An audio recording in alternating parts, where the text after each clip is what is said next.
practice today. I'm talking about different aspects of Zen, and the one thing that I haven't really talked about yet is the lineage, which is one of the things that,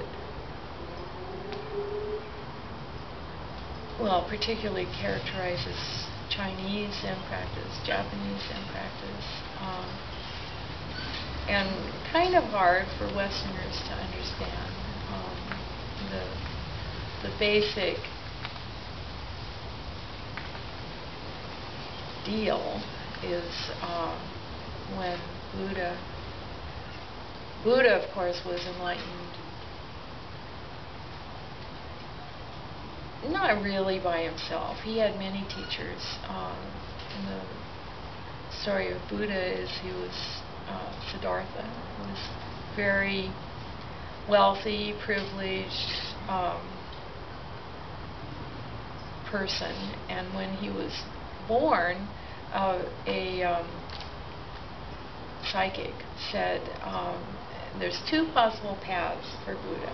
He could become a great ruler, and his father already was like the king of a little part of India, and he will grow your lands and make a huge state and be a great ruler for a huge state in India.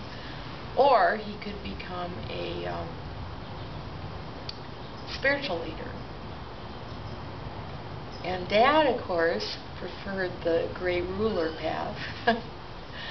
So his father decided that he would treat him in a way that spiritual questions would not arise in him. So he was completely isolated from anything bad.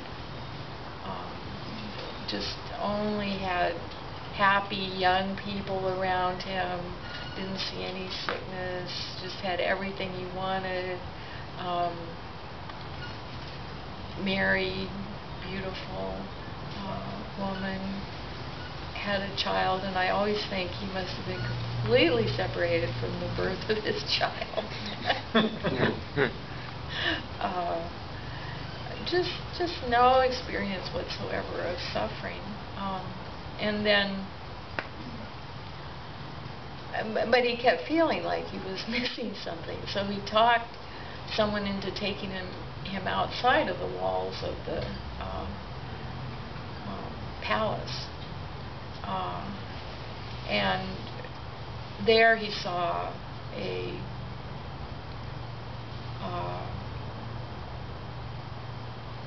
sick person, someone with leprosy. And he went, "Oh my God, what is that?" And his companion said, "Oh, that's a sick person. All of us get sick sometimes." And then he saw a very old person with a cane hobbling along. He went, "Oh my God, what is that?" It's an old person. We all get old. And then he saw a corpse in the street. What's that? It's a dead person. We all die. So that arose in him the question of, why is there suffering? First, he had the realization life is suffering.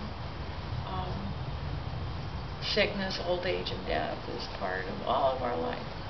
And why is that? Why is that? Because I've also known the joy and wonder of life. Why is there suffering? So that arose the spiritual question. And he then went over the wall and did spiritual practice for many years. And he had teachers in various different... At that time, I guess in India was just a wealth of spiritual practice. Yoga and Jainism and all sorts of different schools.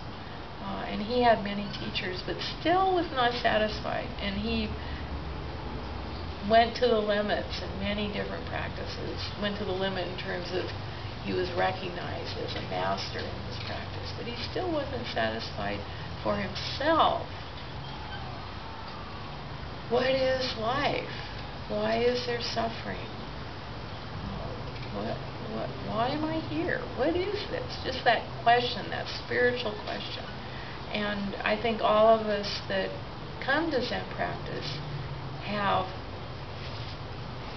that questioning on some level, and what your question is may not be why is there suffering, but it's something like, who am I? What am I supposed to do? How did this happen?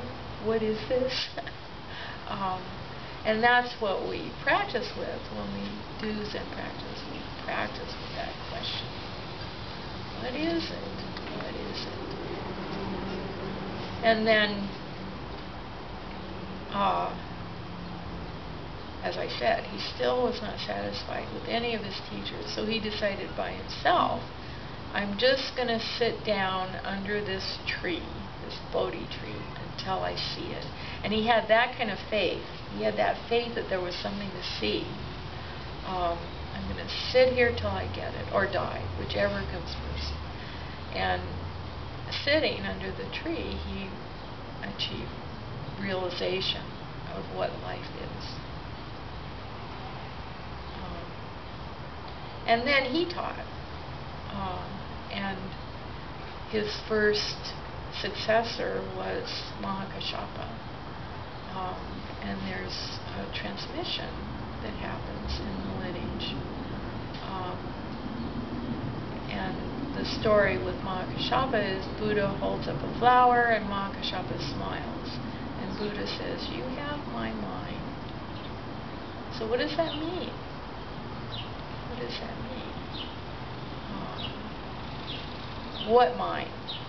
Certainly not the little busy mind, because Buddha's karma and his family was very different from Mahakashapa's karma and family and patterns. And all of us, our mind, are thinking about different things in different ways, and we have different patterns. So that little mind isn't the same. Each of us has a different little mind.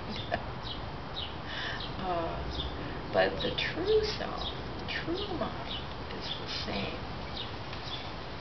So when he said, you have my mind, he meant that true mind.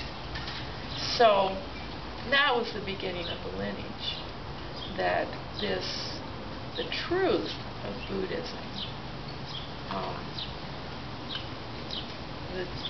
or anything, spiritual truth, doesn't have to be Buddhism. This is just how Buddhists deal with the truth. But the truth's the truth, so every spiritual practice can uncover that truth. But in our tradition, we use the lineage as the way of transmitting that truth. And of course, there's nothing to transmit. It's you. You're the one that sees that. It's not given to you by somebody. I thought that with my Zumi Roshi. I thought if I was really, really good and was really, really nice to him and did stuff for him, then at some point he would just say, oh, well, okay, Seisen, here it is. I will never forget the Doksan when he said, Seisen, you just have to do it for yourself. It was crushing. But each of us does it for ourselves, just like Buddha. Just like Buddha. We have all the input, all the stuff, and each of us realizes it for ourselves. But the recognition of the same mind comes from teacher to student. And that's our Zen tradition. And as I understand it, it wasn't particularly Indian. That lineage, which we put together through the Indian teachers, didn't really get put together until China. And of course China has the respect for Confucianism, the respect for ancestors. So that's how the lineage came to be. But it's very important for Zen. Teacher-student relationship and that transmission. So I wanted to talk about this koan, which is about all of these things. Actually, this koan, I realized when I was talking about Buddha's life, this koan kind of follows the same progression. It's a little bit